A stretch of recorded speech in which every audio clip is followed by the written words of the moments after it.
Hi friends, నేను మీ కరణ్.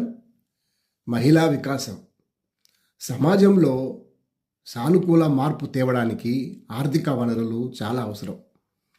పలుకుబడి, అధికారం అవసరం లేదు. సమస్యలు ఎన్ని వచ్చినా ఎదుర్కోవడానికి సిద్ధంగా ఉండాలి మహిళలు. ధైర్యంగా ముందుకు సాగాలి.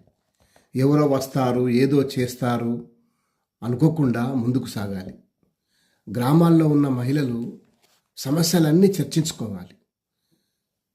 ప్రభుత్వం నుండి వచ్చే నిధులు ఏ విధంగా వస్తున్నాయి, దేనికోసం వస్తున్నాయి ఆలోచించుకోవాలి.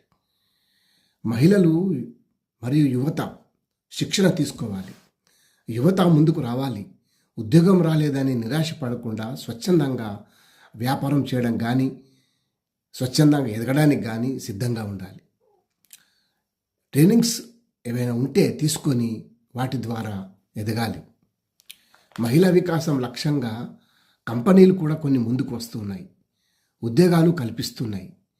చిన్నదో పెద్దదో ఏదో ఒక ఉద్యోగం చేయాలి. మీ అవసరాలు మీకు ఉంటాయి.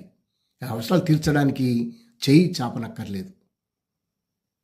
మీ అవసరానికి మీరే సంపాదించుకోవాలి. ఎవరో మా ఖర్చుల కోసం ఇస్తారని ఆశపడకూడదు. అదే మహిళా వికాసం. కుటుంబంలో ఎన్నో సమస్యలు వస్తూ ఉంటాయి. ఆ సమస్యలను అధిగమించడానికి నీకు నువ్వే ముందుకు రావాలి, నడుము కట్టాలి. అప్పుడే నువ్వు సమాజంలో గౌరవంగా ఉంటావు. ఇంటిలో కూర్చోవడం కాదు, బయటకి రా. బయట ప్రపంచాన్ని చూడు, తెలుస్తుంది ఎలా ముందుకు సాగాలో, ఎన్ని కష్టాలు వచ్చినా ఎదుర్కోవాలో. Thank you.